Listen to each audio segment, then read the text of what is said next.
वसुंधरा राजे सिंधिया राजस्थान की राजनीति में ये वो नाम बन चुकी हैं जो सरकार बनाने के बीच में आप कह सकते हैं अड़चन भी बन रही है और भारतीय जनता पार्टी इनको किनारे भी नहीं कर सकती दोस्तों, क्योंकि अगर इनको किनारे किया तो एक नहीं दो नहीं या बीते दिनों जो चर्चा चल रही है कि 20 से 30 विधायक और 30 से 60 विधायक भी नहीं दोस्तों, 70 विधायक, जी हाँ 70 विधायकों से बीजेपी हाथ धो बैठेगी अगर वसुंधरा राजे को अलग किया जाता है। तो वसुंधरा राजे ने दिल्ली में डेरा जमा लिया है और वसुंधरा पूरी तैयारी में है कि उनको किसी भी तरीके से मुख्यमंत्री की कुर्सी चाहिए। अगर मुख्यमंत्री की कुर्सी उनको नहीं मिली तो फिर आप समझ सकते हैं दोस्तों राजस्थान में कितना बड़ा खेला हो जाएगा। अभी सरकार भी नहीं बनी है, मुख्यमंत्री की शपथ भी नहीं हुई है, लगातार जितने भी पर्यवेक्षक हैं उनको चुन लिया गया है जो कि ऑब्जर्वर्स के तौर पर चुने गए, किसको सीएम बनाया जाए किसको सीएम नहीं बनाया जाए। राजस्थान पर आकर बात अटक गई है दोस्तों और तय नहीं कर पा रही है बीजेपी की किसको सीएम बनाया जाए, क्योंकि वसुंधरा के अलावा अगर किसी और का नाम चुना जाता है तो बीजेपी भारी नुकसान झेल सकती है। पूरा मामला क्या है दोस्तों, इस खबर में मैं आपको बताने वाली। नमस्कार, मेरा नाम है जयंती झा और आप देख रहे हैं दी कंटाब।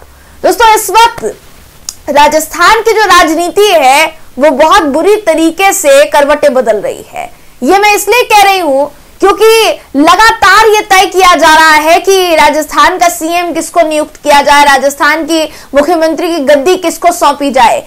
किसी और को सौंपी जाती है तो वसुंधरा राजे के तेवर बीजेपी को झेलने पड़ेंगे और अगर वसुंधरा राजे को सौंपी जाती है तो भारतीय जनता पार्टी जो वसुंधरा को किनारे करने की इस वक्त जुगत में जुटी हुई है उसको घुटने टेकने पड़ जाएंगे दोस्तों। ऐसे में भाजपा के लिए करो या मरो की स्थिति आन पड़ी है। अब मैं ये क्यों कह रही हूं, इस वक्त आपकी स्क्रीन पर एक खबर है और इस खबर को ध्यान से देखिएगा दोस्तों ताकि आपको समझ में आ पाए कि इस वक्त बीजेपी क्या चाह रही है और वसुंधरा राजे क्या चाह रही है। देखिए अगर बात की जाए राजस्थान की, 3 दिसंबर को नतीजे आए, 199 सीटें हैं, 199 में से सीटों पर चुनाव में जो है 115 सीटें भारतीय जनता पार्टी ने जीती, स्पष्ट बहुमत हासिल कर लिया।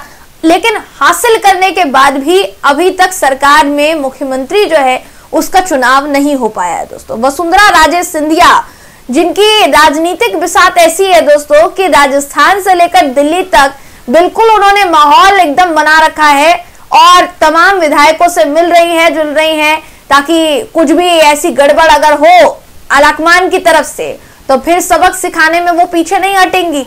यही कारण है कि अभी इस वक्त जो आलाकमान है दोस्तों, भाजपा आलाकमान, वो मंथन करने में जुटा हुआ है कि भैया अगर वसुंधरा को सीएम बनाए तो बनाए कैसे, क्योंकि वसुंधरा को सीएम बनाया तो मोदी जी की नाक कट जाएगी, उन तमाम नेताओं की नाक कट जाएंगी जो पूरे प्योर हिंदुत्व को लेकर दोस्तों आगे चलते हैं। हालांकि वसुंधरा राजे के लिए कहा जाता है कि वसुंधरा राजे एग्जैक्ट हिंदुत्व की राजनीति में विश्वास नहीं करती, वो विकास की राजनीति का नाम अक्सर लेती आई हैं और उसी पर अपने मुद्दों को रखती आई हैं। यही कारण है कि भाजपा आलाकमान खासकर मोदी शाह जो है वो नहीं चाहते कि राजस्थान में वसुंधरा राजे को सीएम बनाया जाए।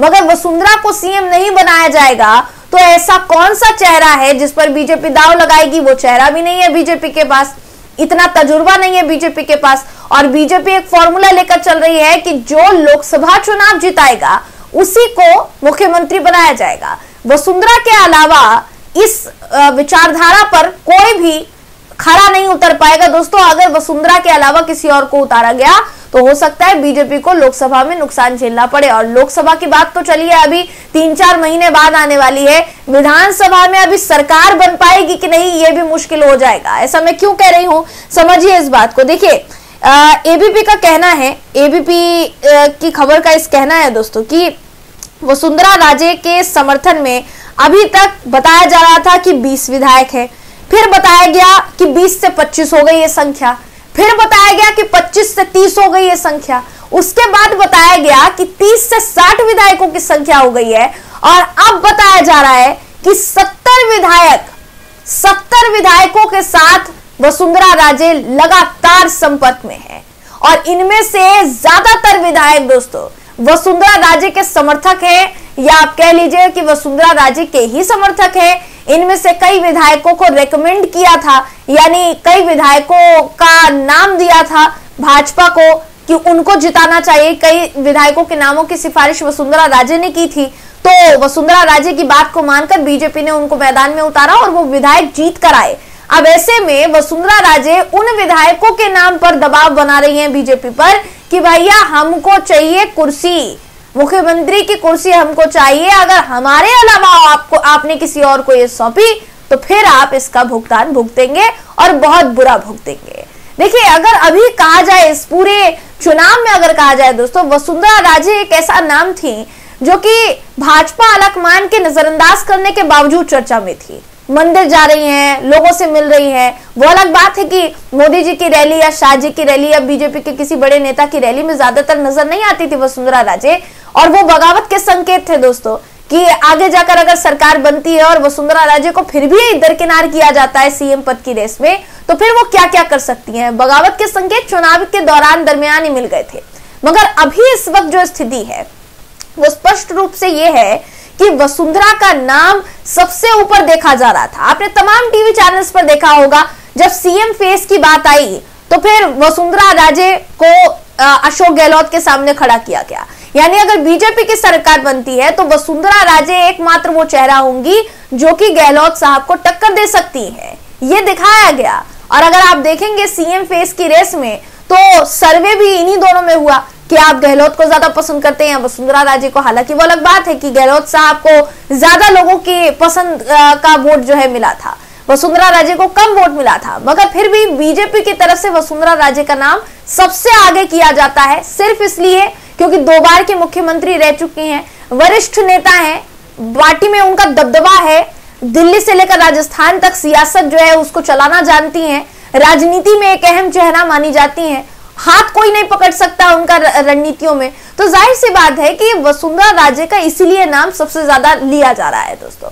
हालांकि वो अलग बात है कि अभी इस वक्त उनके बेटे पर बाड़ेबंदी का आरोप लगा, उनके बेटे पर आरोप लगा कि तमाम विधायकों को वसुंधरा राजे के बेटे ने एक रिजॉर्ट में रुकवाया हुआ है, एक होटल में रुकवाया हुआ है और उनसे किसी विधायक को मिलने नहीं दिया जा रहा है। यानी किसी भी विधायक को दूसरे किसी नेता से, बाहरी नेता से मिलने नहीं दिया जा रहा है। इसको बाड़ेबंदी कहा जाता है दोस्तों कि अगर कुछ भी ऐसा होता है दिल्ली आलाकमान की तरफ से तो फिर वसुंधरा राजे अपना तेवर दिखाएंगे और अपना जो एक्चुअल में जो उनके पास शस्त्र है वो उठा लेंगे। उसके बाद क्या होगा राजस्थान में ये सब जानते हैं। देखिए, अगर सीएम पद की रेस में माना जाए तो किरोड़ी लाल मीणा का भी नाम आ रहा है, गजेंद्र सिंह शेखावत का भी नाम आ रहा है, अश्विनी वैष्णव साहब का नाम आ रहा है। बात की जाए बाकी के नेताओं की तो बाबा बालकनाथ का नाम सामने आ रहा है जो कि तिजारा सीट से जिनको उतारा गया था। तमाम जितने नेतागण हैं इन सबको दोस्तों सीएम पद की रेस में माना जा रहा है, लेकिन अव्वल नाम जो है वो वसुंधरा राजे का है। और जैसा मैंने बताया, अगर वसुंधरा को नहीं बनाया जाता है सीएम तो फिर वो करेंगी जो भाजपा आलाकमान कहीं ना कहीं डर के मारे अभी सोच तो रहा है।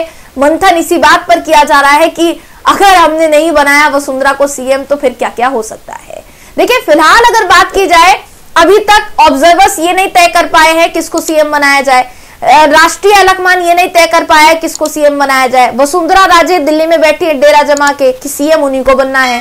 बाकी के नामों पर चर्चा हो रही है कि नहीं दोस्तों, ये तो पता चल जाएगा। लेकिन जितनी देर बीजेपी करेगी राजस्थान में सीएम बनाने की, उतना खतरा बढ़ता चला जाएगा, क्योंकि वसुंधरा को इतना इंतजार करवाने के बाद भी अगर उनको नहीं चुना गया, दूसरे किसी को चुन लिया गया, तो आप समझ लीजिए कि बीजेपी का कितना नुकसान हो सकता है। राजस्थान में कुछ भी हो सकता है, जब तक सीएम नहीं बन जाता तब तक कुछ भी हो सकता है दोस्तों। फिलहाल इस खबर में बस इतना ही। आप इस खबर पर क्या सोचते हैं, आपकी क्या राय है, कमेंट करके जरूर बताइएगा। वीडियो अगर आपको पसंद आया हो तो वीडियो को लाइक कीजिए, शेयर कीजिए, चैनल को सब्सक्राइब करना बिल्कुल भी ना भूलें। फिर मुलाकात होगी आपसे अगली वीडियो में, तब तक के लिए नमस्कार।